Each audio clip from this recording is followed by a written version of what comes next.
The bronzes from the Broglio deposit were produced using the lost wax casting technique. This method of working bronze is one of the most ancient and sophisticated. It was, and still is, employed principally for the production of artistic and ornamental objects. The technological tradition of lost wax casting made great advances in the Mycenaean age, beginning around 1450 BC. This was among the Eastern Mediterranean cultures. About the 6th century BC, it reached Etruria, grafting onto the equally ancient tradition of the Villanovia culture. Etruscan metallurgy benefited from the meeting of the two technological traditions and developed still further solutions and methods.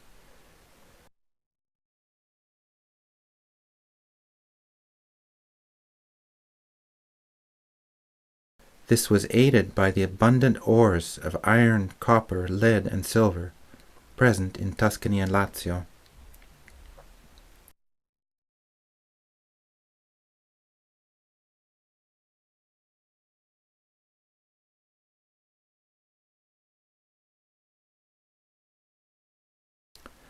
Among Mediterranean peoples, the Etruscans came to be recognized as experts in the exploitation of mines and working of metals. Metal products were commodities of great value for them that could be exchanged for goods of every type in regions far from Etruria. The lost wax casting method is still practiced today, even if workshops now have smelting furnaces and modern technologies.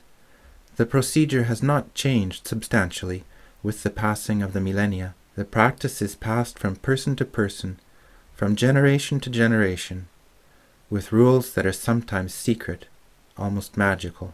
The film that follows illustrates the various phases of this complex procedure. It shows artisans at work in a foundry of today.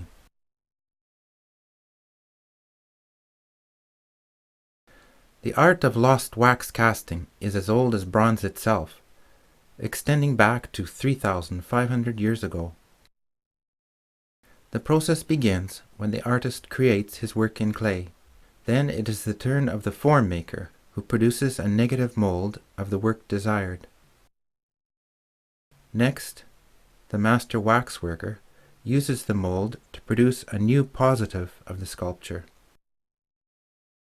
Brushing liquid wax into the negative, he gradually builds up a thickness of 4 or 5 millimeters and then extracts it to return to a positive wax copy of the original in clay.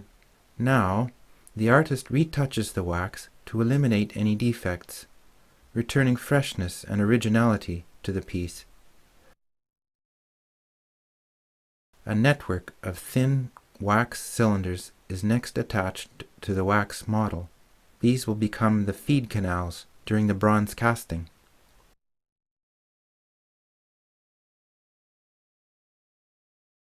At this point, the so-called luto, or mud, is applied. This is the fireproof clay that adheres completely to the wax surface, becoming a new negative, both on the inside and the outside. The wax is imprisoned in the clay, in a cavity of exactly the same thickness.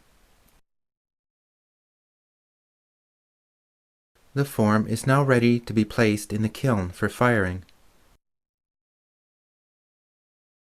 The largest wax cylinder, which becomes the feed tunnel for the molten bronze, is placed pointing down. The form is fired for about 3 hours at a temperature of 800 degrees Celsius. During the firing, the wax liquefies and drains out of the feed tunnel, leaving the internal cavity free. Thus, we have the term lost wax. The form is taken out of the kiln and prepared for the pouring.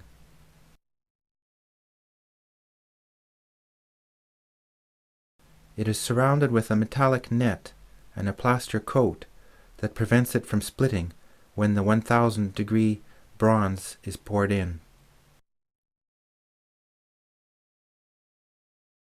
Tablets of bronze, an alloy of copper and tin, are weighed and placed in the crucibles.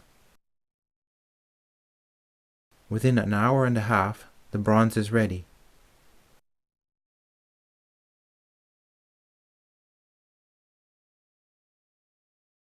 The team of foundrymen uses a special carrier to pour the molten bronze into the cavity, where it occupies the space left vacant by the lost wax.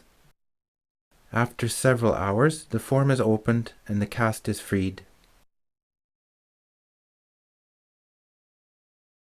The work is cleaned and smoothed by a powerful jet of water and sand to be completely revealed and prepared for finishing.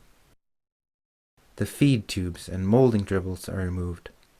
Bronze alloy is used to fill the nail holes left from holding the clay lump at the center of the mold during the casting. Chiseling retouches any defects.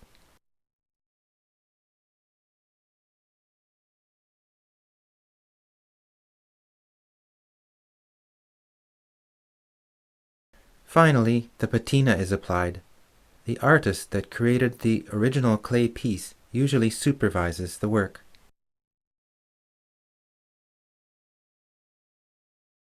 Patination is done with acid, then fixed at a high temperature. The final look can be very light, very dark, or even greenish.